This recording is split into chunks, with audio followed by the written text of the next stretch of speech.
இருந்தவரும் இருக்கிறவரும் வருகிறவருமாகிய சர்வ வல்லமையுள்ள யாவாகிய யாஸ்வமிஷியாவுடைய அதிகாரமுள்ள நாமத்தில் கடந்து வந்திருக்கிற ஒவ்வொரு பிள்ளைகளையும் நான் வாழ்த்துகிறேன். யாவுடைய வல்லமையுள்ள கரம் உங்களோடு கூட இருந்து உங்களை நடத்துவதாக. இந்த நாளுக்குரிய செய்தியாக வெளிப்படுத்தலுடைய புஸ்தகம் 21வது அதிகாரம் அதனுடைய 3வது வசனத்தை யாராவது சத்தமாக வாசிங்க. மேலும் பரலோகத்திலிருந்து உண்டான ஒரு பெரும் சத்தத்தை கேட்டேன். அது, இதோ மனுஷர்களிடத்திலே தேவனுடைய வாசஸ்தலம் இருக்கிறது, அவர்களிடத்திலே அவர் வாசமாயிருப்பார், அவர்களும் அவருடைய ஜனங்களாயிருப்பார்கள், யாதாமே அவர்களோட கூட இருந்து அவர்களுடைய தேவனாயிருப்பார். வாசிக்கப்பட்ட வேத பகுதியில் இதோ மனுஷனிடத்திலே யாவுடைய வாசஸ்தலம் இருக்கிறது, அவர்களிடத்திலே யா வாசமாயிருப்பார், தேவன் தாமே அவர்களோடு கூட இருந்து அவர்கள் தேவனாய் இருப்பார். இந்த வெளிப்படுத்தல் 21வது அதிகாரம் யாரை குறிக்கிறது என்று சொன்னால், அவருடைய விடுவிக்கப்பட்ட ஜனத்தை குறிக்கிறது. இந்த ஜனம் எப்படி விடுவிக்கப்பட்டார்கள், எப்படி ரட்சிப்பின் அனுபவத்திற்குள் கடந்து போய் ரட்சிப்பை சுதந்திரித்துக் கொண்டார்கள் என்றால், யாவாகிய யாஸ்வமேசியாவுடைய இரத்தத்தில் தோய்த்தெடுக்கப்பட்டவர்கள். இவர்களை பார்த்து சொல்லுகிறார், வாசஸ்தலம் எங்கே இருக்கிறதோ அங்கே நான் இருப்பேன், அவர்கள் என் ஜனமாய் இருப்பார்கள், நான் அவர்கள் தேவனாய் இருப்பேன். அப்ப இங்க என்ன தேவை அப்படின்னா, வேதாகமத்தை கையில் எடுத்து அதை வாசிக்கிற ஒரு கூட்டம், அதை பிரசங்கிக்கிற ஒரு கூட்டம் என்று சொல்லி கூட்டங்கள் இருந்து கொண்டிருக்கிறது. இந்த கூட்டத்திற்கு பரலோகத்தின் தேவன் என்ன சொல்லுகிறார் என்று சொன்னால், வாசிக்கிறதும் பிரசங்கிக்கிறதும் அல்ல, அவர் உட்கார்வதற்கு ஒரு வாசஸ்தலத்தை ஏற்படுத்தி கொடுக்கிறவன் எவனோ அவனோடு கூட நான் இருப்பேன் என்று சொல்லுகிறார். ஒரு ஸ்திரீ அல்லது ஒரு புருஷன் சுமார் 18 அல்லது 22 வயது வரைக்கும் தனியாக வாழ்ந்து கொண்டிருப்பார்கள். தாய் தோப்பனுடைய அரவணைப்பில் வாழ்ந்து கொண்டிருக்கிறவர்கள் திடீரென்று திருமணம் என்ற பெயரில்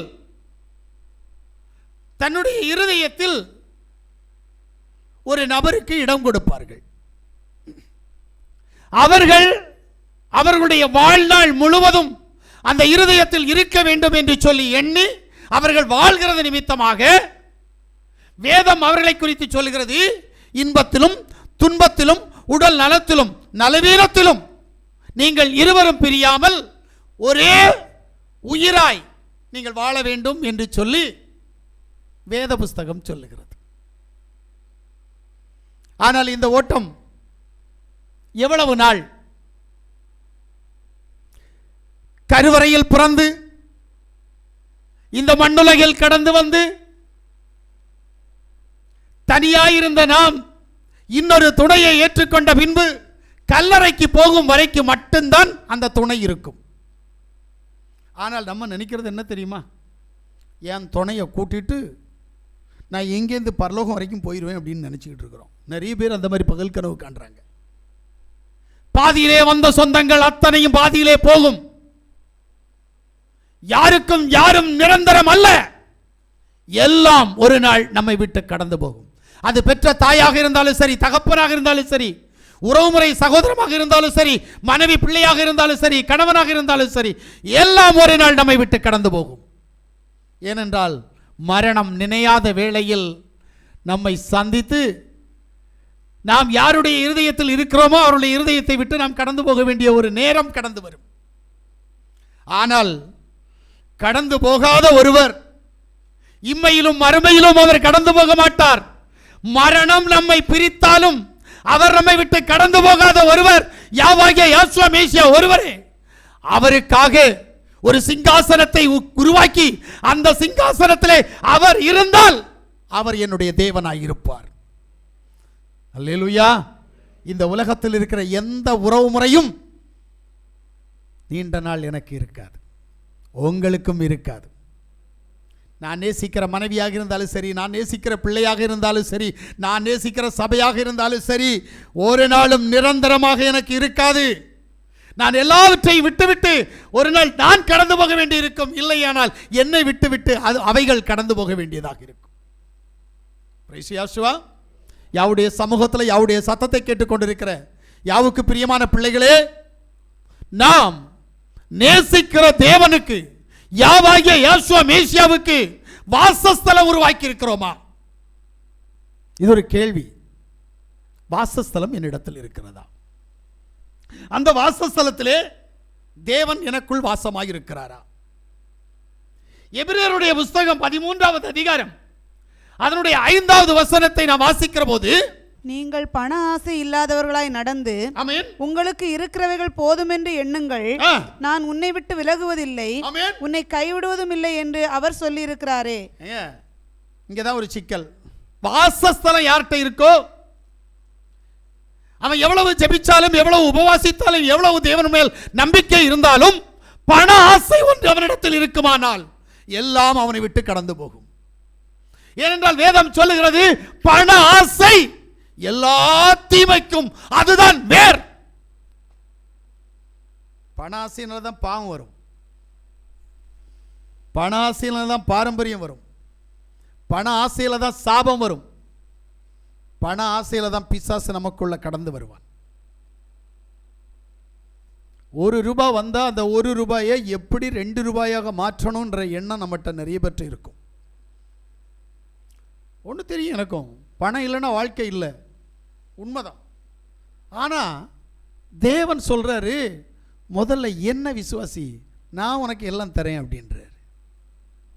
ஆனால் அந்த நம்பிக்கை நமக்கு வரலையே. ஏன்? பணத்துக்கு மேலே ஆசை ஆசை ஆசை ஆசை. சிலரை பார்த்தீங்கன்னா வேலைக்கு போவாங்க, மாச சம்பளம் இருக்கும், அதுக்கு மேலே ஓவர் டியூட்டி பார்ப்பாங்க, அதில் ஒரு காசு வரும். அதுக்கு பிறகு என்ன செய்வாங்க, அடுத்தவன் வேலையில் என்ன செய்வாங்க, நீ லீவ் வேணுமா எடுத்துக்கோ, நான் வந்து பார்க்குறேன், எனக்கு சம்பளம் கிடைக்குமா? ஏன்னா ஆசை. யாரை விட்டது? எவர்கிட்ட ஒரு எந்த ஆசை இருக்கிறதோ அந்த ஆசை தேவ சமூகத்தை விட்டு உன்னை வெளியே போக பண்ணும். அது பணம் மட்டும் இல்லை, எந்த ஆசையாக இருந்திருக்கட்டும். அல்லேலூயா, அல்லேலூயா. அதான் 1 தீமோத்தேயு 6:10 என்ன சொல்லுது? பண ஆசை எல்லா தீமைக்கும் வேறாக இருக்கிறது. சிலர் அதை இச்சித்து விசுவாசத்தை விட்டு வழிவி அநேக வேதனைகளாலே தங்களை குத்தி கொண்டிருக்கிறார்கள்.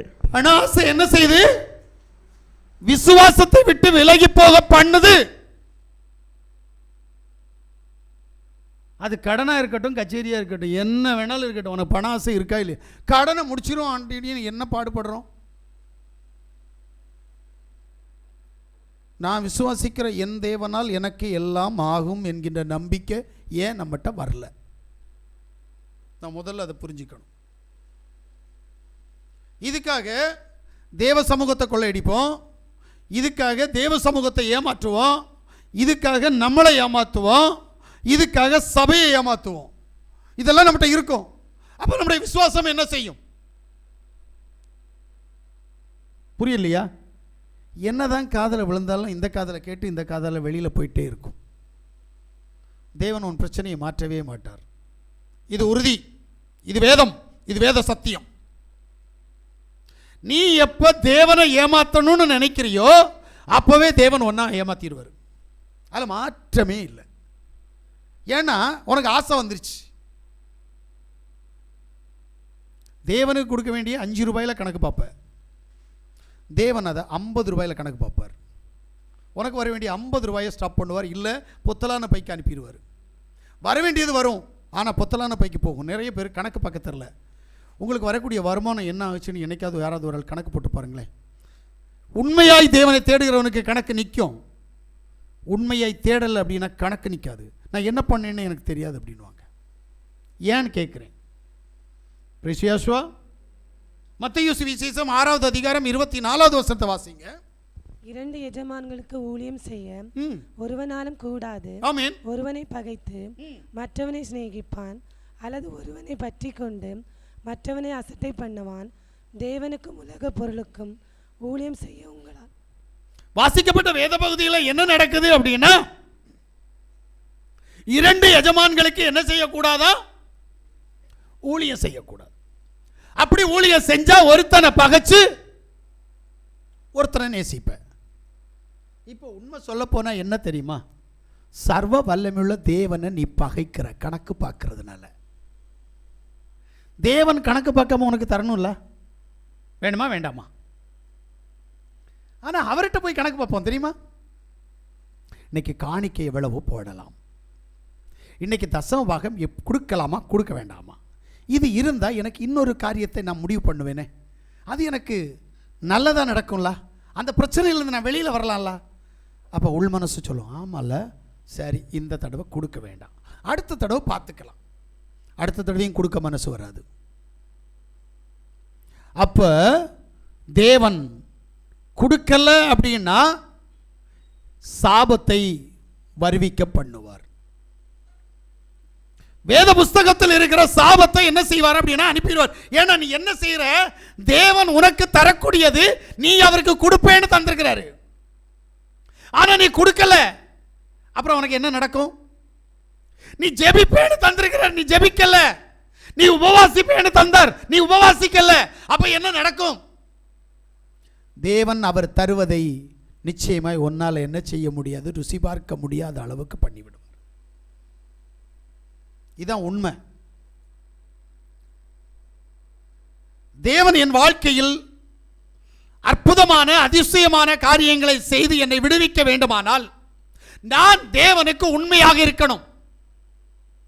என்னுடைய உண்மையில், என்னுடைய விசுவாசத்தில், என்னுடைய கொடுத்தலில் பங்கம் ஏற்பட்டு விடக்கூடாது. இதை முக்கியமா கடைபிடிச்சா தேவன், உண்மையா சொல்றேன், அவர் பெரிய காரியங்களை செய்வார். நம்ம நிசார எவ்வளவு கணக்கு பார்ப்போம் தெரியுமா? 1 ரூபாயில், 5 ரூபாயில், 100 ரூபாயில், 50 ரூபாயில் கணக்கு பார்ப்போம். அப்போ தேவன் கணக்கு பார்க்க ஆரம்பிச்சிட்டாருன்னா, ஒருவேளை ஜெபத்தில் 5 நிமிஷத்தை கணக்கு பார்ப்போம், இல்லை 1 மணி நேரத்தை கணக்கு பார்ப்போம். அவர் 24 மணி நேரத்துக்கும் ஆப்பு வச்சுட்டாருன்னா கொஞ்சம் யோசிக்கணும். நீ எதை செய்வையோ அதைத்தான் நான் செய்வேன்னு சொல்லியிருக்கிறார். நீ எதை கொடுக்குறியோ அதை நான் உனக்கு கொடுப்பேன்னு சொன்னார். கொடு, அப்போது உனக்கு கொடுக்கப்படும். எந்த அளவையால் அளப்பாயோ அதே அளவையால் உனக்கு திருப்பி அளக்கப்படும். இருக்கிறதுல உண்மையா இருக்கிற போது தேவன் அவர்களோடு கூட இருந்து அவருடைய காரியத்தை எல்லாம் வாய்க்க பண்றார். ஆனா வருது, அவ்வளவு வருது, ஆனா நம்முடைய பிரச்சனை தீரல. ஏன்? நம்முடைய போராட்டம் தீரல. ஏன்? என்ன காரணம்? தேவன் இங்க இல்லை. தேவன் இங்க இருந்தா இவருக்கு உண்மையா இருந்திருப்போம். நான் இங்க எங்க சொல்றேன்னா, இருதயத்தில் இருக்கக்கூடிய தேவன் உண்மையா இருந்தால், அந்த தேவனுக்கு நாம் உண்மையா இருந்தால், இந்த வாசஸ்தலம் தேவனுக்கென்று இருந்தால் அவர் நம்மை நடத்துவார்.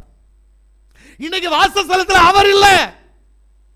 பணம் இருக்கு, பொண்ணு இருக்கு, பொருள் இருக்கு, அகம்பாவம் இருக்கு, ஆணவம் இருக்கு, ஆசை இருக்கு, துக்கம் இருக்குது, பிரயாசம் இருக்குது.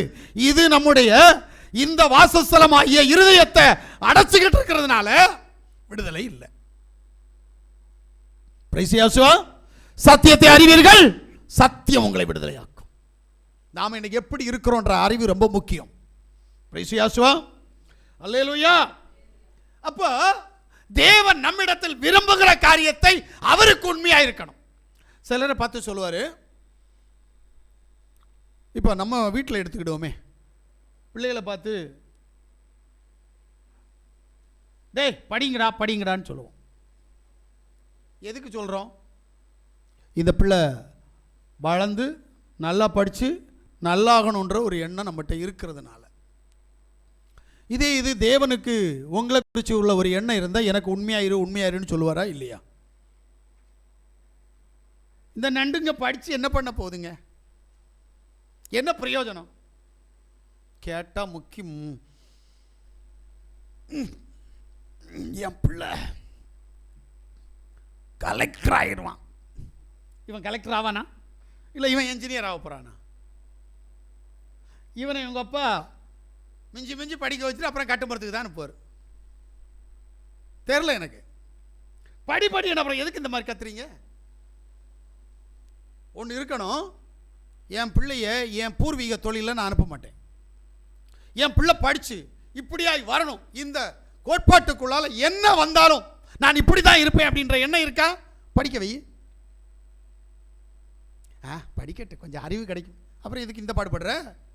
தேவனுக்கு உண்மையாக இருக்க சொல்லு. தேவன் ஒன்றை விரும்புகிறாரு, இவன் அல்லது இவ ஏன் ராஜ்யத்துக்கு வரணும், அதனால நான் இவனை இப்படித்தான் நடத்துவேன். அவருக்கு ஒரு எண்ணம் இருக்குது. இதுங்க தாய் தோப்பனை குறித்து என்ன இருக்கோ, பிள்ளைகளை குறித்து என்ன இருக்கோ இல்லையோ, ஆனால் அவருக்கு என்ன இருக்குது, என் பிள்ளை ஏன் ராஜ்யத்துக்கு வரணும், இதுக்காக என் பிள்ளையை நான் இப்படித்தான் நடத்துவேன். ஆனால் நீ அவருடைய சித்த செய்யலை அப்படின்னா அவர் ஒன்றை உதறி விட்டுருவார். ஒன்று தெரிஞ்சுடுங்க, நீங்கள் எல்லாருமே யாழ்வாகிய யாசுவ மீஷியாவுடைய நாமத்தை விசுவாசிக்கிறீங்க, ஆராதிக்கிறீங்க. நீங்கள் விரும்புகிற காரியம் ஏன் நடக்கலை? எனக்கு அது ஒரு கேள்வி. ஆனால் வேதத்தில் நான் நிறைய பேரை பார்க்குறேன், அவர் யாரை நேசிக்கிறாரோ அவங்க அவரை நேசித்தா அவங்க காரியத்தை எல்லாத்தையுமே நடத்துகிறார். ஏன் நமக்கு நடக்கலை? நம்ம எங்கேயோ திருடுறோம், எங்கேயோ அவரை ஏமாத்துறோம், எங்கேயோ அவருக்குன்னு பிரச்சனை பண்ணிக்கிட்டு இருக்கிறோம். அதனால தேவன் நமக்கு என்ன செய்யலை, அவருடைய சித்தமான காரியத்தை நம்முடைய வாழ்க்கையில் அவர் செய்யலை. இப்போ வேத புஸ்தகத்தில் நம்ம வாசித்தோம், மனுஷனிடத்திலே தேவனுடைய வாசஸ்தலம் இருக்கிறது, அவர்களிடத்திலே தேவன் வாசமாய் இருப்பார் அப்படின்ட்டு. இப்போ உண்மையிலேயே சர்வ வல்லமையுள்ள தேவன் நம்மோடு கூட வாசமாய் இருந்தால் நமக்கு ஏன் நாம விரும்புறது நடக்கல? எனக்கு இது பல நாளா கேள்வி. நாம விரும்புறது தேவனுடைய சித்தத்தின்படி நாம நினைக்கிற காரியத்தை அவர் நமக்கு வாய்க்க பண்ணியே ஆகணும். முக்கியமா சொல்றேன், கடன் பிரச்சனை. ஏன்னா நீ இன்னொருத்தனுக்கு அடிமையா இருக்கிறது தேவனுடைய பிள்ளைகளுக்கு அது தகுதி அல்ல. ஒரு நாள் பார்த்தீங்கன்னா சபையில் ஒரு பிள்ளை சொன்னாங்க, நான் கடன் வாங்குறதே இல்லை. எனக்கு அன்றைக்கி சந்தோஷமாக இருந்துச்சு. பரவாயில்லையே, கடன் இல்லை அப்படின்னா யாருக்கும் இந்த பிள்ளை அடிமை இல்லை. அப்போ மரணம் இன்றைக்கு இந்த பிள்ளையை சந்திக்குமானால் இந்த பிள்ளை பாவத்து நிமித்தமாய் தடைபடலாமே தவிர கடன் நிமித்தமாய் இந்த பூமியில் இந்த பிள்ளை தடைப்படாது அப்படின்றத அன்றைக்கி நான் புரிஞ்சுக்கிட்டேன். இன்றைக்கி நம்ம எல்லாருக்கும் என்ன பண்ணிகிட்டு இருக்கிறோம்? 5 ரூபாய் கடன் ஏன் 5000 ரூபாயாக மாறுகிறது? சர்வ வல்லமையுள்ள தேவனை ஆராதிக்கிற நாம் 5 ரூபாய் கடன் 4 ரூபாயாக மாற்றப்படணுமே தவிர அது 6 ரூபாயாக கூட மாறக்கூடாது. ஏன் இன்றைக்கு நம்முடைய வாழ்க்கையில் கடன் பிரச்சனை நம்மை மோதி அடித்துக் கொண்டிருக்கிறது. வாழ்க்கையில் சமாதானம் இல்லை, சந்தோஷம் இல்லை, நிம்மதி இல்லை, பயம், இருதயத்தில் போராட்டம். ஏன்? காரணம் நாம் தேவனோடு இல்லை. ஒருவேளை சொல்லுவோம், நான் யாசுவமிஷாவுடைய நாமத்தை தரிச்சிருக்கிறேன், ஆராதிக்கிறேன்னு சொல்லுவோம். ஆராதிக்கிறதுனாலையும் நாமம் இருக்கிறதுனாலையும் எந்த பிரயோஜனமும் இல்லை. கீழ்ப்படிவதனால் மட்டுமே பிரயோஜனம். யாசுவா, இன்றைய வாழ்க்கை, இந்த உலகம், இந்த 2025 அப்படின்னா கல்யாணங்கள் பண்ணுறாங்க. புருஷன் பொண்டாட்டிக்கும் பொண்டாட்டி புருஷனுக்கும் ஒத்து போகலை அப்படின்னா உடனே டைவர்ஸ் இருக்கா இல்லையா? அப்போ தேவன் ஒன்று என்ன பண்ண போறார்? நீ தான் கீழ்ப்படிய மாட்டேங்கிறிய. அப்போ தேவன் உனக்கு அற்புதங்களையும் அதிசயங்களையும் செய்வாரா என்று கேட்டால் இல்லை. சுய புத்தியில ஓடணும். அல்லேலூயா. ஏன்னா சங்கீதம் 23:4 சொல்றாரு தாவீது, நான் மரண இருளின் பள்ளத்தாக்கிலே நடந்தாலும் பொல்லாப்புக்கு பயப்படேன், தேவரீர் என்னோட கூட இருக்கிறீர். அப்ப தேவரீர் நம்மோடு கூட இருந்தா பொல்லாப்பு நம்மளை மோதி அடிக்க கூடாது. இதுதான் வேத சத்தியம். நமக்கு இன்னைக்கு புரியல. ஏன் பொல்லாப்பு வருது? ஏன் பிரச்சனை வருது? ஏன் போராட்டம் வருது? ஏன் நிந்த வருது? ஏன் கஷ்டம் வருது? ஏன் இருதயத்தில் பயம் வருது? ஏன் வெளியில தலை காட்டுவதற்கு பயம்? என்ன காரணம் என்று கேட்கிறேன். தேவன் என்னோடு கூட இருக்கிறார் அல்லவா? அல்லேலூயா. நாம் புரியணும் ஒன்று. அப்ப தேவன் தவறு செய்யல, தேவனுடைய சார்பில் தேவனுடைய நாமத்தை தரித்து இருக்கிற நான் எங்கேயோ தவறு செய்து கொண்டிருக்கிறேன். அதனால் தேவனுடைய வல்லமை என்னோடு கூட இருந்து என்னுடைய பிரச்சனைகளை மாற்றி தரவில்லை. இதான் புரியணும். முதல்ல என் பிரச்சனை ஏன் மாறல? அல்லேலூயா. ஒன்றும் இல்லை, ஒரு சகோதரிக்கு ஆப்ரேஷன் பண்ணாங்க. அந்த சகோதரி வயிற்றை கிழிச்சு வயிற்றை ஓப்பன் பண்ணி செய்யணும்னு நினச்சிட்டு இருந்தாங்க. ஏன்னா தொலை போட்டு செய்கிறது இன்றைக்கி சக்ஸஸ் இல்லை, அதனால் ஓப்பன் பண்ணி செய்யணும் அப்படின்ட்டு இருந்தாங்க. நிறைய பேருக்கு பிரச்சனைகள். இப்போ நானும் சொன்னேன், மக்களே அது வேண்டாம், எனக்கு தெரிஞ்சு அது சக்ஸஸ் இல்லை, வேண்டாம் மக்களே அப்படின்னேன். சூழ்நிலை காரணமாக அவங்க அந்த நிலைமைக்கு போனாங்க. ஆனால் உண்மை சொல்கிறேன், அந்த காரியத்தில் அவங்களுக்கு சக்ஸஸ். ஏன்? சபையார் ஜெபிச்சிருக்கிறோம், அவங்க ஜெபிச்சிருக்கிறாங்க, நான் ஜெபிச்சிருக்கிறேன். ஜெபத்தை கேட்ட தேவன் பெரிய காரியங்களை செய்தார். அப்படியானால் நம்முடைய ஜெபத்தை கேட்காமல் ஏன் நமக்கு பாதிப்புகள் கடந்து வந்து கொண்டிருக்கிறது? அறிகிற அறிவு ரொம்ப வித்தியாசமானது. நம்ம அறியணுன்ற எண்ணம் நம்மகிட்ட இல்லை. அதை குறித்து யோசிக்கிறதையும் இல்லை. நடக்கிறது நடக்கட்டும், பார்த்துக்கலாம்.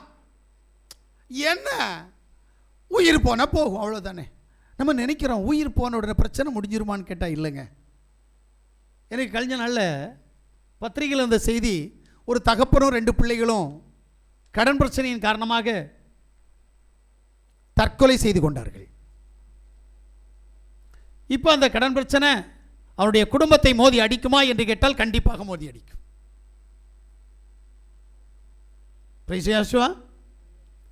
போகாது.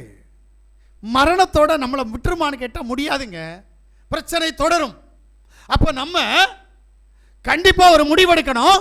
என் வாழ்க்கையில் எனக்கு இருக்கிற போராட்டம், எனக்கு இருக்கிற பிரச்சனை, எனக்கு இருக்கிற பிசாசனுடைய கிரியைகள், எனக்கு இருக்கிற பாவங்கள் என்னை விட்டு முழுமையாக மாறுவதற்கு நான் என்ன பிரயாசப்படணும்? இன்புட் இல்லைன்னா அவுட்புட் இல்லை. நீ தான் முதல்ல பிரயாசப்படணும். உனக்காக இன்னொரு ஆள் பிரயாசப்படுறதில்ல. நீ படுற பாடு என்ன? நமக்கு இந்த உலகத்தோட ஒன்றி வாழணுன்ற ஆசை ஜாஸ்தி. ஆசையே எல்லா துன்பத்திற்கும் காரணம். இதுதான் உண்மை. அப்போ என்ன செய்யணும்? அந்த அறிவு நமக்கு வேணும். ஏன்னா தாவீது சொல்றான், நான் மரண இருளின் பள்ளத்தாக்கிலே நடந்தாலும் பொல்லாப்புக்கு பயப்படேன்னு சொல்லிட்டான். அவனுக்கு எத்தனையோ மரண காரியங்கள் கடந்து வந்தது. ஒரு ராஜாவே அவனை கொல்லும்படியாக கடந்து வந்தார். சவுல் ராஜாவை சொல்றேன், ராஜாவே அவனை கொலை செய்யும்படியாக கடந்து வந்தார். ஒன்றும் பண்ண முடியல. ஏனென்றால் சர்வ வல்லமையுள்ள யெகோவா அவரோடு கூட இருந்தார். இப்ப மார்க்கு சுவிசேஷம் 4வது அதிகாரம் 36 40 வரைக்கும் வாசிங்க. அவர்கள் ஜனங்களை அனுப்பிவிட்டு அவர் படவில் இருந்தபடியே அவரை கொண்டு போனார்கள். வேறே படவுகளும் அவரோட கூட இருந்தது. அப்பொழுது பலத்த சுழல் காற்று உண்டாகி படவு நிரம்பத்தக்கதாக அலைகள் அதன் மேல் மோதிற்று. கப்பலின் பின்னணியத்தில் அவர் தலையணையை வைத்து நித்திரையாயிருந்தார். அவர்கள் அவரை எழுப்பி, போதகரே, நாங்கள் மடிந்து போகிறது உமக்கு கவலை இல்லையா என்றார்கள். அவர் எழுந்து காற்றை அதட்டி கடலை பார்த்து, இறையாதே, அமைதலாயிரு என்றார். அப்பொழுது காற்று நின்று போய் மிகுந்த அமைதல் உண்டாயிற்று. அவர் அவர்களை நோக்கி, ஏன் இப்படி பயப்பட்டீர்கள்? ஏன் உங்களுக்கு விசுவாசம் இல்லாமற் போயிற்று என்றார். அவர்கள் மிகவும் பயந்து, இவர் யாரோ, காற்றும் கடலும் இவருக்கு கீழ்ப்படுகிறதே என்று ஒருவரோடு ஒருவர் சொல்லிக் கொண்டார்கள். வாசிக்கப்பட்ட வேத பகுதியில் ஒரு படகு, அந்த படகுல அப்போஸ்தலர்கள் இருக்கிறாங்க. தண்டு வலிச்சிட்டு போறாங்க. போற போது இவர்கிட்ட யாரும் பேச்சு துணைக்கு யாரும் இல்லை. உடனே இவர் என்ன பண்றாரு அப்படின்னா, டேய் தூங்குறதுக்கு இருக்காடா அப்படின்னார். உடனே அப்போஸ்தலர்கள் என்ன செஞ்சிருக்கிறாங்கன்னா, அந்த காலத்தில் கட்டுமரத்தில் போகிற நேரம் கூட பாய் தலானியெல்லாம் கொண்டு போயிருக்கிறாங்க.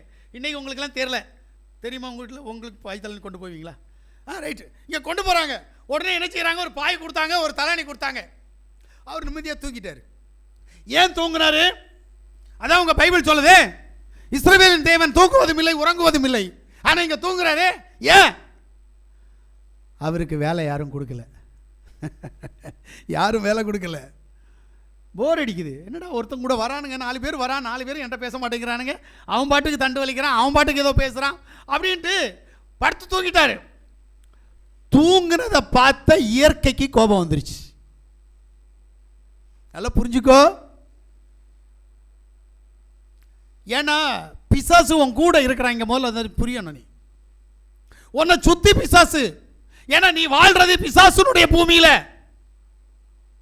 தேவனுடைய ராஜ்யத்துக்கு நீ போகல. இது பிசாசுக்கு என்று கொடுக்கப்பட்ட பூமி. இந்த தேசத்தினுடைய ராஜா பிசாசு. சர்வ வல்லமையுள்ள தேவன் சொல்றார், இதோ உலகத்தின் அதிபதி என்னிடத்தில் வருகிறான், அவனுக்குரியது ஒன்றும் என்னிடத்தில் இல்லை. அப்ப இந்த பூமிக்கு சொந்தக்காரன் பிசாசு. இப்ப இவன் பார்க்கிறான், ஆகா என்னுடைய எதிராளி என்ன தலைய உடைச்சு சின்ன பண்ணப்படுத்தணும் வந்திருக்கிறவர், தூங்கிட்டு இருக்கிறாரு, நம்ம யூனிட்ட கொஞ்சம் விளையாடுவோமே அப்படின்னு சொல்லிட்டு பிசாசு என்ன செஞ்சான் தெரியுமா? காற்றுக்குள்ள புகுந்தான், கடலுக்குள்ள புகுந்துட்டான். கடல் கொந்தளிக்க ஆரம்பித்தது, காற்று பலமாக வீச ஆரம்பித்தது. இதுதான் உண்மை. சும்மா இருந்த காற்று பலமாக வீசுவதற்கு காரணம் காற்றுக்குள் பிசாசு புகுந்தான்.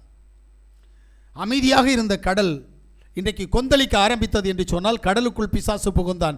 ஏன்? உன்னோடு கூட இருக்கிற யாசுவா உறங்கிக் கொண்டிருக்கிறார், அவருக்கு வேலை கொடுக்கல. இப்ப அவர் தூங்குறாரு. தூங்குறத பார்த்த உடனே பிசாசு வேலையை காமிச்சான்.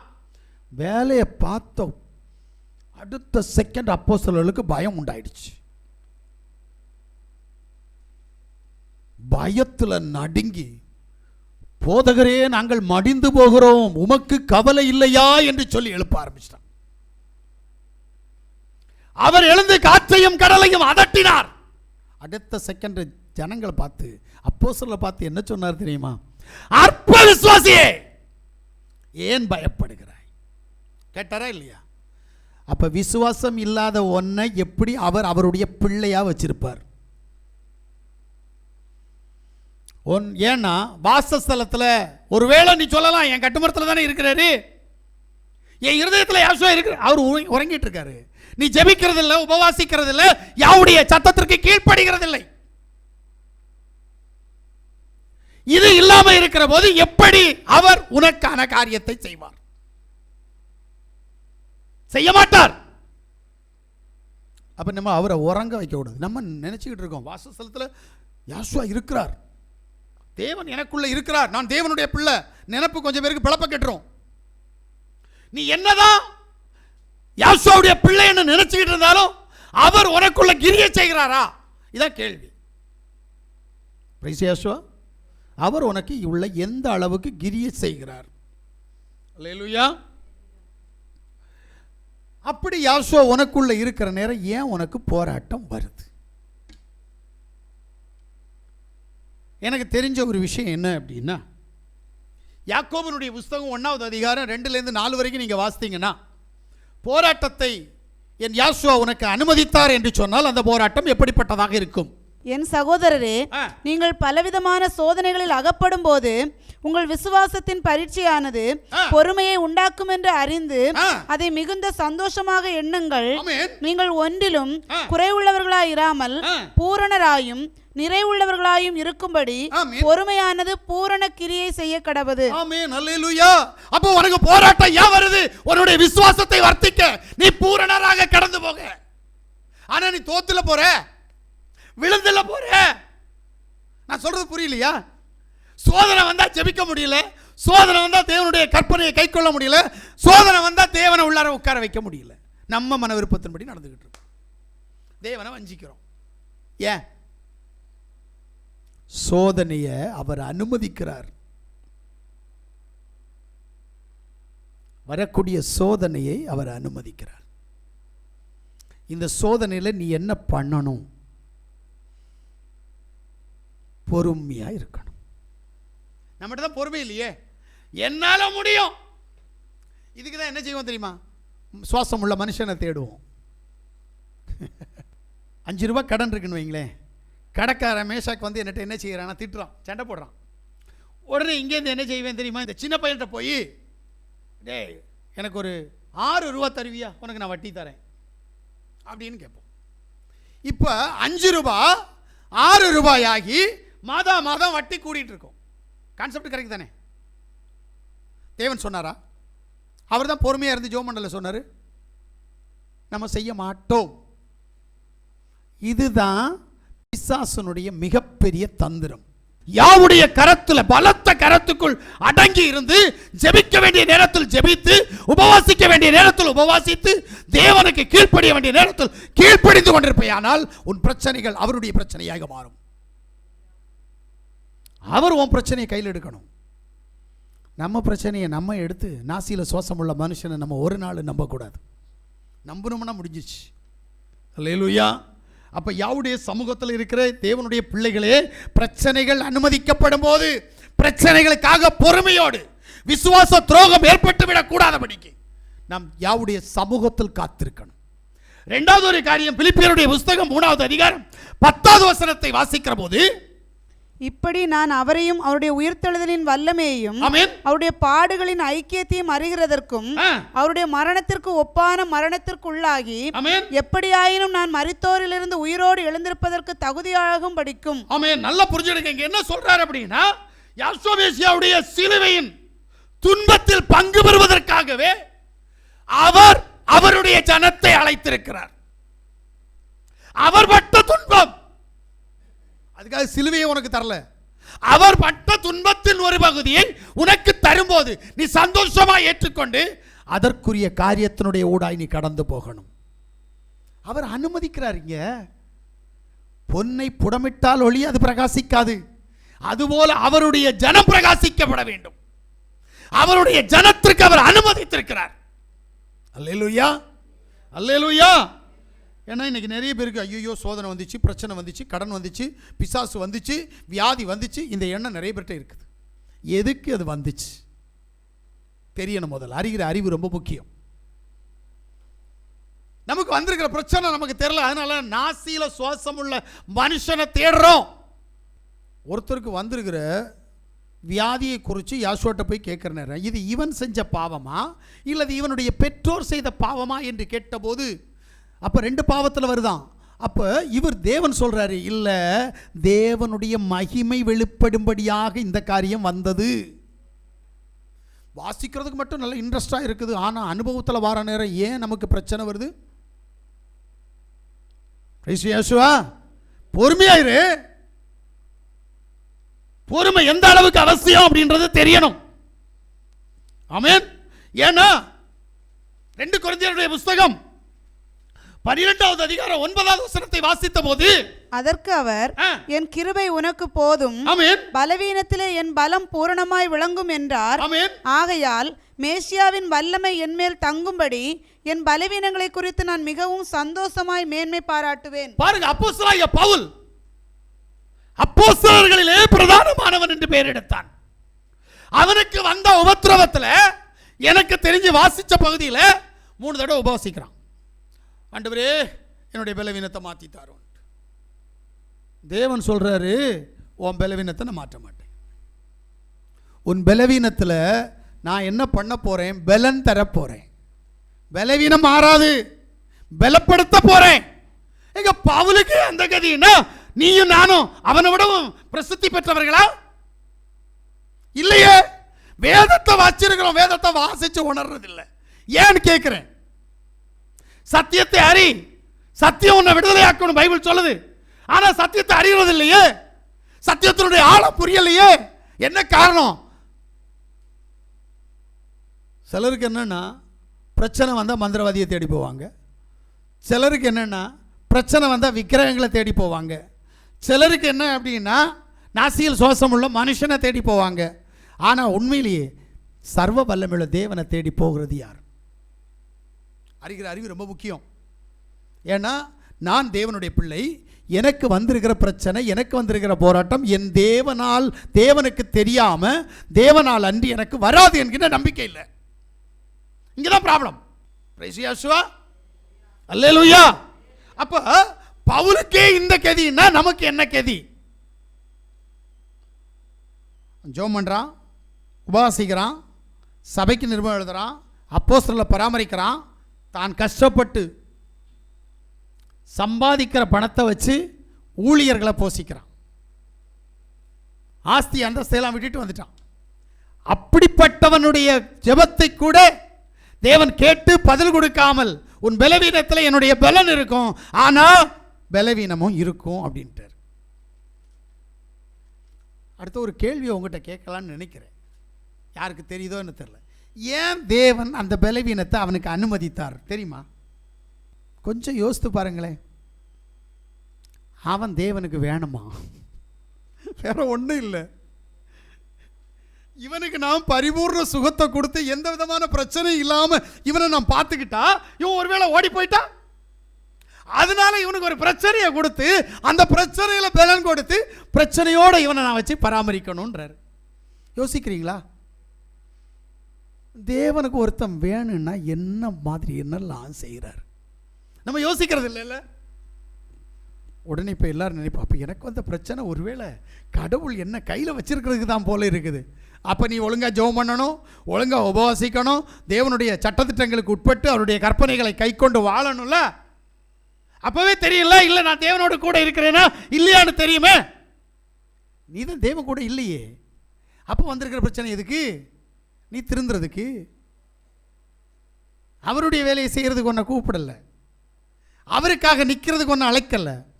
முதல்ல உன் காலில் நிற்கணுன்றதுக்காக அழைக்கிறார். பவுல் வேற. நான் அடிக்கடி மோசையை நினச்சி பார்ப்பேன். எவ்வளோ பெரிய ஸ்தானம், எவ்வளோ பெரிய பதவி, இவனுக்கு அறிவு இருக்குதா? போட்டுட்டு வந்துட்டு அந்த ராஜாட்டை சண்டைக்கு போனான். மகனுன்னு இருந்தா இவன் சொல்றது அப்பன் கேட்பானா இல்லையா? அந்த பதவியெல்லாம் திறந்துட்டு வேண்டான்னு வந்து ஆடு மேய்க்க வந்துக்கிட்டு ஆடு மேய்க்க வந்தான். வந்துக்கிட்டு இஸ்ரவேல் ஜனத்துக்காக சண்டை போட போறான். அவன் கேட்குறான், நீ யாருறான்னு கேட்குறான். யாருக்காகடா வந்து அவன் யாருறா? உன் கடவுளையும் தெரியாது, ஒன்னையும் தெரியாது சொன்னானா இல்லையா? எங்க பிள்ளையா இருந்தால் இப்படி கேட்டிருப்பாரா? பார்வோன் கேட்டிருப்பானா?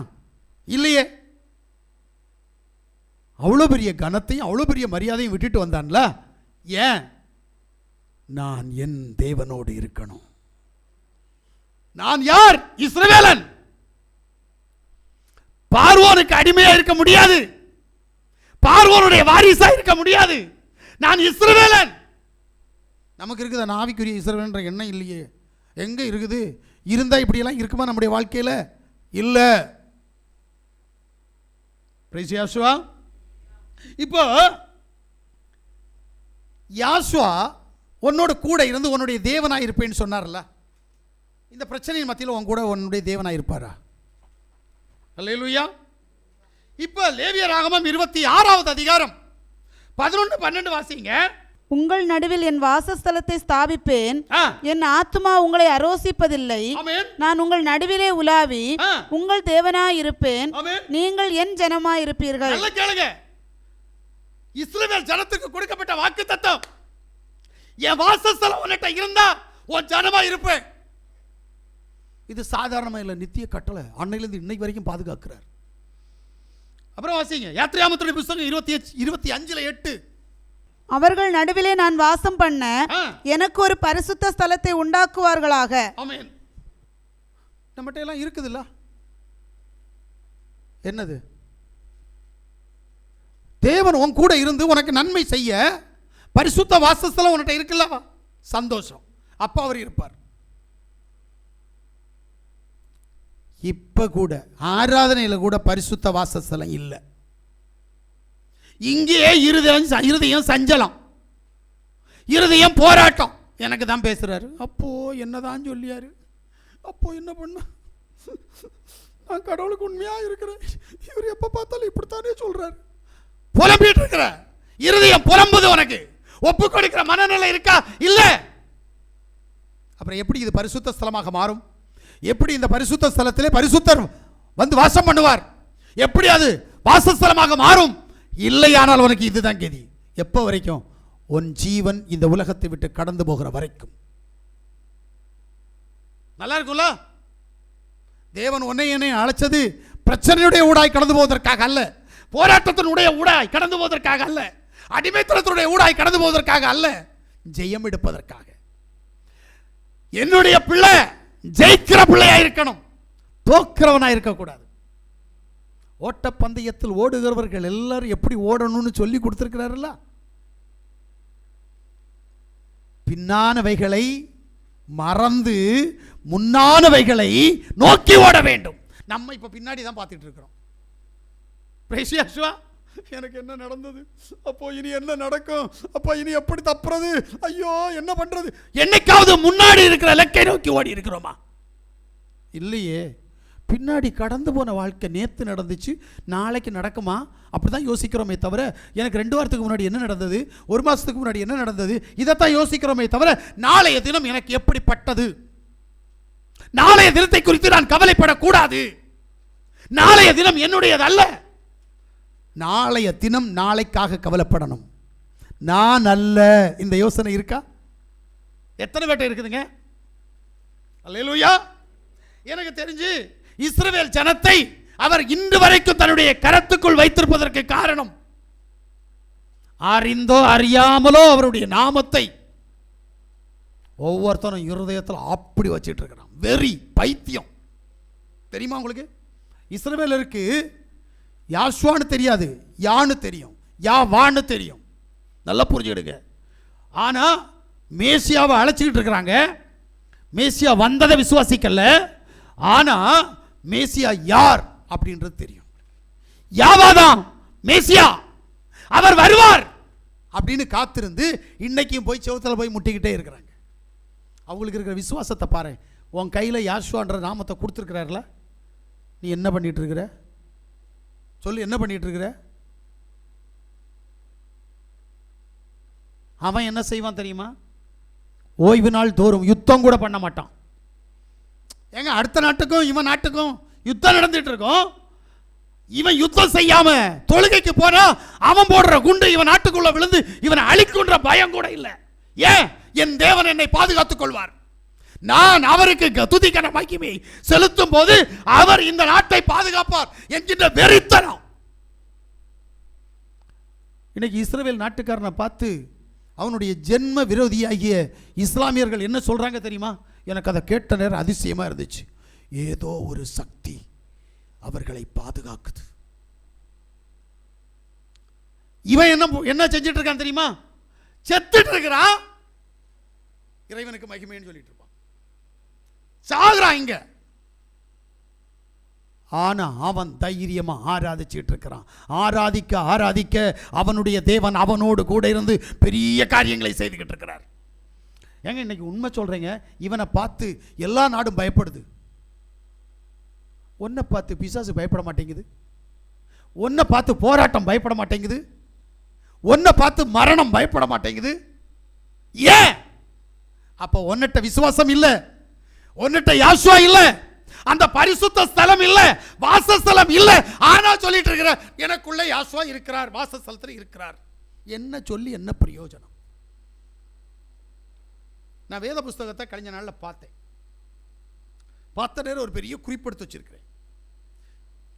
யாவாகிய யாசுவா பழைய ஏற்பாட்டிலிருந்து புதிய ஏற்பாடு வரைக்கும் யார் யார்கிட்டெல்லாம் எப்படியெல்லாம் அவர் கிரியை செஞ்சார் அப்படின்றத பார்த்த நேரம் எனக்கு அதிசயமாயிடுச்சு. ஏன்னா ஒவ்வொருத்தருடைய பேரையும் சொல்றார் பாருங்க. நான் ஆபிரகாமோடு கூட இருந்தேன், ஈசாக்கோடு கூட இருந்தேன், யாக்கோபோடு கூட இருந்தேன் சொல்ற நேரம் எனக்கு அதிசயமா இருக்கு. லாஸ்ட்ல சொல்றார் மரியாளோடு கூட இருக்கிறேன். காபிரியல் தூதன் வந்து சொல்றார், கர்த்தர் உன்னோடு கூட இருப்பாராக. அவர் இருக்கிறார். பவுலோடு கூட இருந்தார், பேதுருவோடு கூட இருந்தார். ஏன் உன்னோட கூட இல்லை? எனக்கு இதுதான் வேணும். ஏன் உன்னோடு கூட இல்லை? ஏன்னா எனக்கு முதல் மனுஷனை ஒருத்தனை பார்க்கணும்னு ஆசை. ஆதியாகமத்தினுடைய புஸ்தகம் 39வது அதிகாரம் அதனுடைய 2வது வசனத்தை வாசிங்க. யோசேப்போடு இருந்தார். அவன் காரிய சித்தி உள்ளவனானான். அவன் எகிப்தியனாகிய தன் எஜமானுடைய வீட்டிலே இருந்தான். நல்லா புரிஞ்சுக்கிடுங்க. யோசேப்போடு கூட யாவா இருக்கிறார்.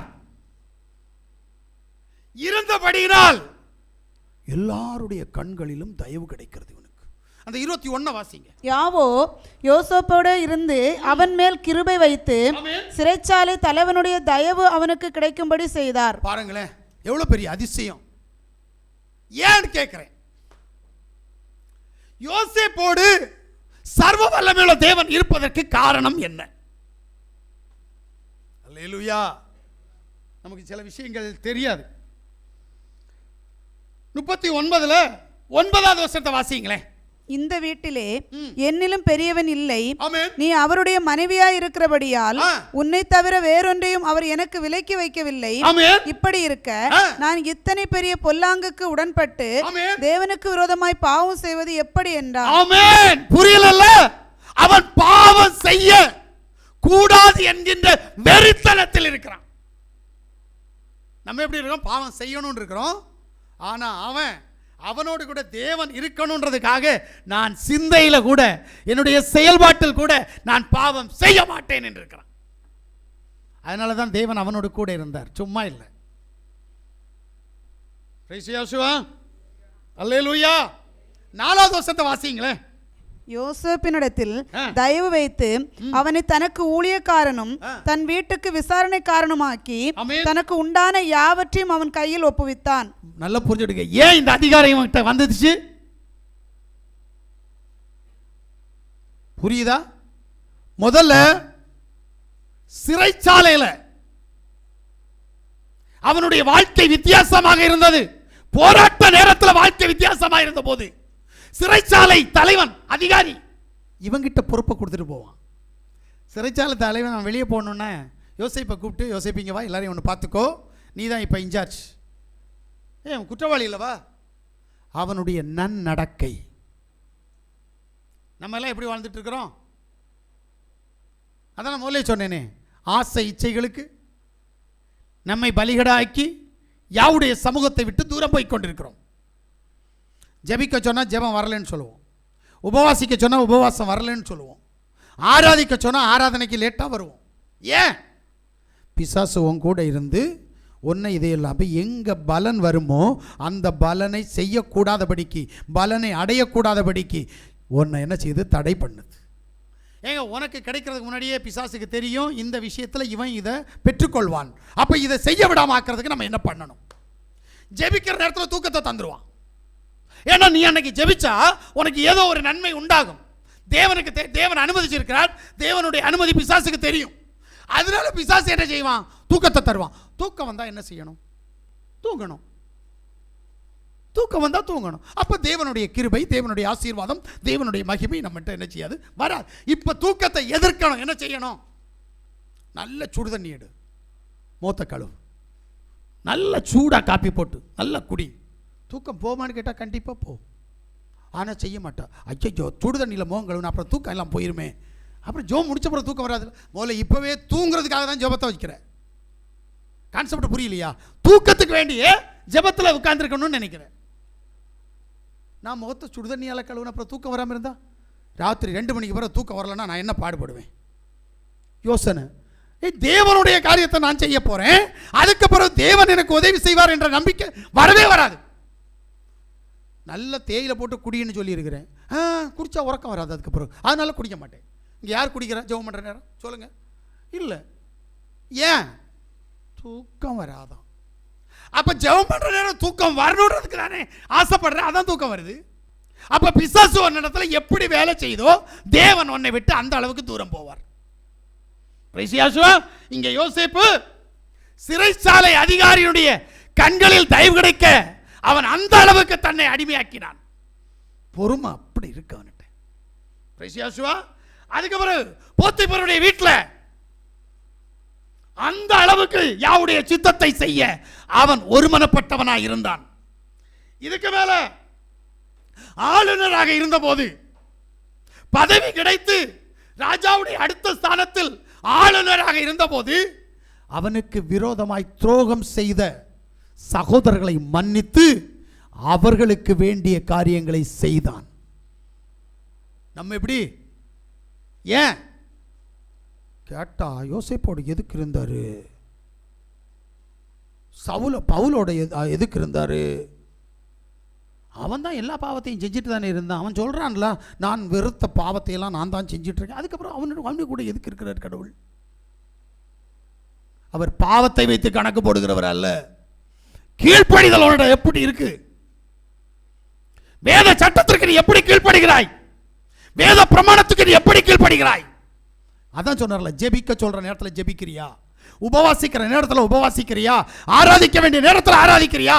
தேவனை தேடுகிற நேரத்தில் தேவனை தேடுகிறாயா? அவருக்கு கீழ்ப்படிய வேண்டிய நேரத்தில் நீ கீழ்ப்படுகிறாயா? இல்ல, அதனால தான் தேவன் உனக்கு கிரியை செய்யல.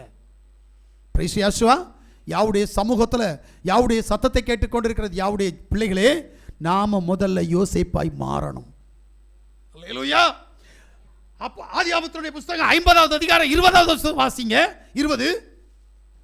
நீங்கள் எனக்கு தீமை செய்ய நினைத்தீர்கள், தேவனோ இப்பொழுது நடந்து வருகிறபடியே வெகு ஜனங்களை உயிரோடு காக்கும்படிக்கு அதை நன்மையாக முடிய பண்ணினார். இது ஒன்றும் புரியல எனக்கு. யார் சொல்றா? யோசேப்பு சொல்றான். என்ன சொல்றான்? எனக்கு ஏன் இந்த உபத்திரவம்? எனக்கு ஏன் இந்த பிரச்சனை? எனக்கு ஏன் என்னுடைய சகோதரர்கள் என்னை புறம்பாய் தள்ளினார்கள்? என்னை பொட்டுக்குழியில போட்டாங்க, வித்தாங்க, அடிமையாய் போனேன், அப்புறம் அரண்மனைக்கு போனேன். எதுக்கு? அடிமைத்தனத்தின் ஆளியிலிருந்து அரண்மனை வரைக்கும் உயர்த்தப்பட்ட யோசேப்புக்கு காரணம் என்ன தெரியுமா? ஒரு கூட்ட ஜனத்தை ஆளணும், ஒரு கூட்ட ஜனத்தினுடைய தேவை சந்திக்கப்படணும், ஒரு கூட்ட ஜனத்திற்கு முன்பாக முன்மாதிரியாய் நடக்கணும்ன்றதுக்காக தேவன் முன்குறித்த முன்குறிப்பு. அந்த வசனத்தை மறுபடியும் பாருங்க, அப்பதான் புரியும். நீங்கள் எனக்கு தீமை செய்ய நினைத்தீர்கள். யாரு? சகோதரர்கள் தீமை செய்ய நினைத்தார்கள். தேவனோ இப்பொழுது நடந்து வருகிறபடியே, இப்போது என்ன, எல்லா நாடுகளுக்கும் ஆகாரம் கொடுக்கக்கூடிய அதிகாரத்தை யோசேப்பு கையில கொடுத்திருக்கிறார். வெகு ஜனங்களை உயிரோடு காக்கும்படிக்கு அதை நன்மையாக முடிய பண்ணினார். நீங்க எனக்கு செஞ்ச உபத்திரவம் எனக்கு இன்னைக்கு நன்மையா இருக்கு சொல்ல முடியுமா? அதுக்கு தான் சொன்னார் நேரமே, உபத்திரம் வரும்போது பொறுமையாயிரு. இருக்கிறியா? இல்லையே. ஏன்? நாசியில சோசமுள்ள மனுஷனை நம்பி அடிமைத்தனத்தினுடைய ஊடாய் அடிமையாய் கொண்டிருக்கிறாய். கடவுளை ஏமாத்துற, கடவுளை வஞ்சிக்கிற, தேவ சமூகத்தில் தேவனை வஞ்சிக்கிற. தேவன் உன்னை விட்டுருவாரா? உனக்கு சாதகமா நினைச்சு நீ வஞ்சிக்கிற. இந்த இன்னைக்கு இருக்கிற பிரச்சனை நாளைக்கு பெருசாகும். இதை முதல்ல புரியணும். ஆமென். அல்லேலூயா. யாவுடைய சமூகத்தில் யாவுடைய சத்தத்தை கேட்டுக்கொண்டிருக்கிற தேவ பிள்ளைகளே, தேவன் சொல்றாரு, இதோ மனுஷனிடத்திலே தேவனுடைய வாசஸ்தலம் இருக்கிறது, அவர்களிடத்திலே யா வாசமாய் இருப்பார், தேவன் தாமே அவர்களோடு கூட இருந்து அவர்கள் தேவனாய் இருப்பார் என்று சொல்லி உறுதி கொடுக்கிறார். இப்ப அவருடைய வாசஸ்தலத்தை உனக்குள்ளால நிறுவனம், அவருடைய வாசஸ்தலத்தை உனக்குள்ளால வச்சு நீ அவரை தொழுது கொண்டால், அவரோடு கூட நீ அவரை ஆராதிக்கிறவனாக இருந்தால், அவருடைய சத்தத்திற்கு செவி கொடுக்கிறவனாக இருந்தால், அவர் உனக்கு பெரிய காரியங்களை செய்வார். யெகோவா நாமத்தில் சொல்றேன், எதை எதிர்பார்க்கிறியோ அதுவும் நீ பெற்றுக்கொள்வாய். நீ அவருக்கு உண்மை இல்லை என்று சொன்னால் நீ எதிர்பார்க்கிறதை பெற்றுக்கொள்ள முடியாது. பிசாசு உன்னை ஆண்டு கொள்வான். நான் இன்னைக்கு சொல்றதை தயவு செய்து இருதயத்தில் பதிச்சு வை. யாவாகிய யாசுவமீஷியாவுடைய சத்தத்தை கேட்டு அவரே உன்னுடைய வாசஸ்தலத்தில் வாசம் பண்ண வைத்து அவருக்கு பிரியமானவனாய் பிரியமானவளாய் நீ வாழும்போது நீ விரும்புகிறதை விடவும் அதிகமான கிரியைகளை உனக்கு செய்வார். அவருக்கு கொடுக்க வேண்டிய கனத்தையும் மரியாதையும் கீழ்ப்படிதலை நீ கொடுக்கவில்லை என்று சொன்னால், பிசாசனுடைய கையில் உன்னை ஒப்பு கொடுத்து சத்ரு உன்னை ஆண்டு கொள்ளும்படி நீ அடிமைத்தனத்தில் அவனோடு கூட இருப்பாய். எப்படி நிம்மதி வரும்? எப்படி சந்தோஷம் வரும்? எப்படி சமாதானம் வரும்? பிரைஸ் யெகோவா. யாவுடைய சத்தத்தை கேட்டுக்கொண்டிருக்கிற யாவுடைய பிள்ளைகளே, இப்போ நம்மளை யோசிச்சு பார்ப்போம். ஏன் என்னுடைய வாழ்க்கையில் என்னுடைய ஜெபத்தை ஏன் தேவன் கேட்கவில்லை? நான் அவருடைய பிள்ளையாயிருக்கிறேன், அவருடைய பிள்ளையாயிருக்கிற எனக்கு ஏன் தேவன் உதவி செய்யவில்லை? நான் வேதத்தில் வாசிக்கிறேன், அத்தனை பேருக்கும் ஆபிரகாமுக்கு உதவி செய்திருக்கிறார், யாக்கோபுக்கு உதவி செய்திருக்கிறார், யோசேப்புக்கு உதவி செய்திருக்கிறார். ஏன் எனக்கு உதவி செய்யவில்லை? நான் உதவியை பெற்றுக்கொள்ள யாவாகிய யாசுவமீஷியாவுடைய சமூகத்தில் அவருக்கு உண்மையாய், அவருடைய நாமத்திற்கு மகிமையாய், அவருடைய வார்த்தைக்கு கீழ்ப்படிந்து, அவருடைய சத்தத்திற்கு கீழ்ப்படிந்து நான் நடக்க என்னை ஒப்புக் கொடுக்கிறேன். இன்று முதல் இந்த நிமிஷம் அவருடைய சத்தத்தை கேட்டிருக்கிறேன். அவர் எனக்குள் வாசம் பண்ண வேண்டும். என்னுடைய காரியத்தை முழுமையாய் அவருடைய கரத்தில் ஒப்புவிக்கிறேன். அவர் என்னோடு கூட இருந்து எனக்கு காரிய சித்தியை உண்டு பண்ண, என்னுடைய சத்துருக்களை என்னை விட்டு அகற்ற எனக்கு அவர் உதவி செய்வாரா என்கின்ற கேள்வி நமக்குள்ளே கடந்து வர வேண்டும். பிரைஸ் யெகோவா. அல்லேலூயா. நம்ம எல்லாரும் கண்களை மூடுவோமா? ஒரு விசை யாவாகிய அஸ்வமேசியாவை நோக்கி பார்ப்போமா?